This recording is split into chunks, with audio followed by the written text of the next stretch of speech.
There are 10 tips that we have found over the years that work for maximizing response rate. Number one is to provide the interviewee or the participant with a clear indication of how the collected data benefit them, their family, or their community. Let me give you an example.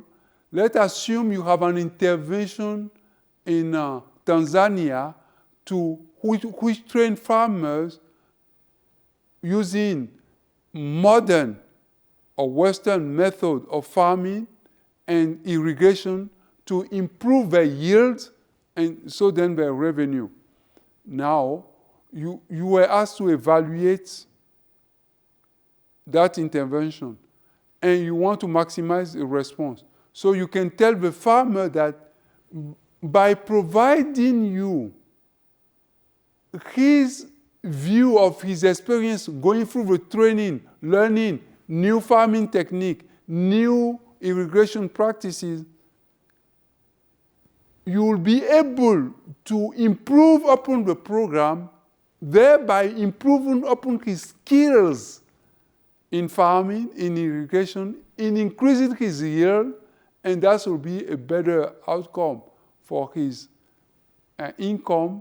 He can put his child into school, he can create a better environment in his community. So that's number one. Number two is a credible promise of confidentiality of the information he provides you, that the respondent provides you. Right?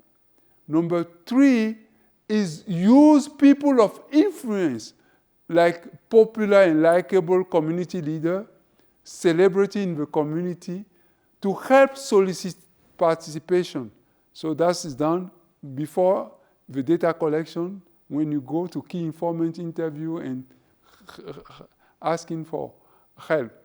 Number four is provide incentive when is legal and appropriate, meaning that in some countries, the use incentive or the use incentive above a certain amount is not legal.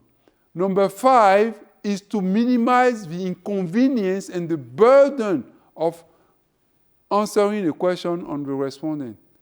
Number six is to be persistent, meaning that for each person who did not respond, you have 3 to 4 recall visits before you give up.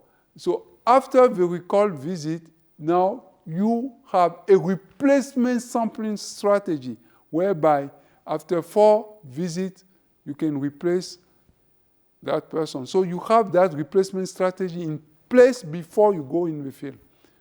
Number 7 is to be sensible to culture and custom. Number